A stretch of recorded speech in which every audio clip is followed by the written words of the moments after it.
Alright, let's dive into the buzz around Google's Pixel 11 lineup. But I'm not just here to rehash leaks. I'm here to unpack what these rumors really mean for the future of smartphones.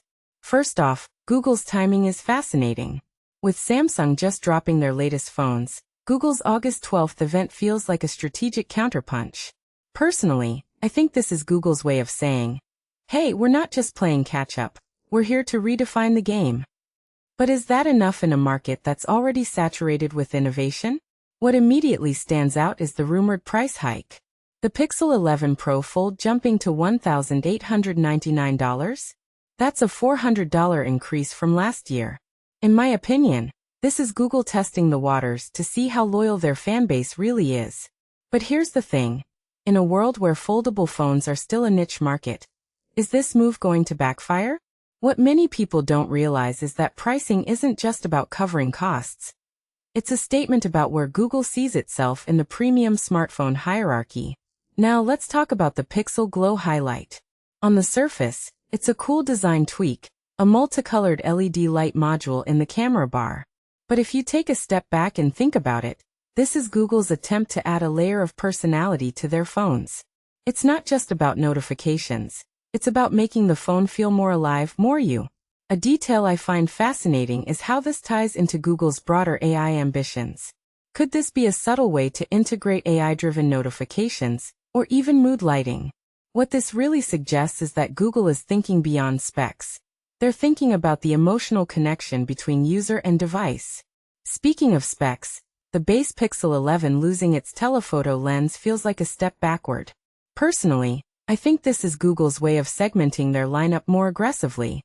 By stripping down the base model, they're pushing users toward the Pro variants. But here's the deeper question. Is this a smart business move? Or are they alienating budget-conscious buyers who still want a versatile camera system? What makes this really interesting is how it reflects a broader trend in the industry. Companies are increasingly forcing consumers to choose between affordability and features. The Pro models, on the other hand, are where Google seems to be doubling down on innovation. The rumored 120x digital zoom? That's not just a spec bump, it's a statement.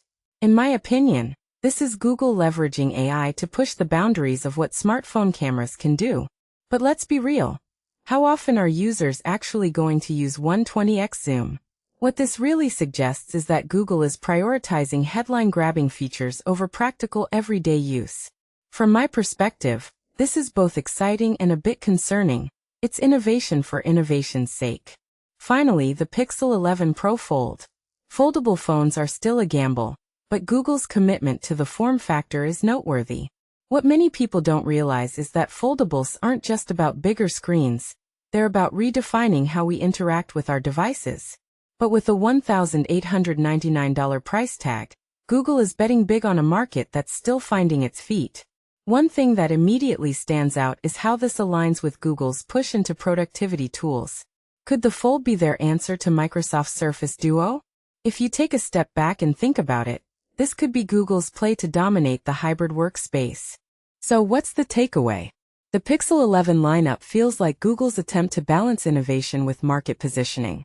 Personally, I think they're walking a tightrope, pushing boundaries with features like HiLight and 120x zoom, while risking alienating users with price hikes and stripped-down base models. This raises a deeper question.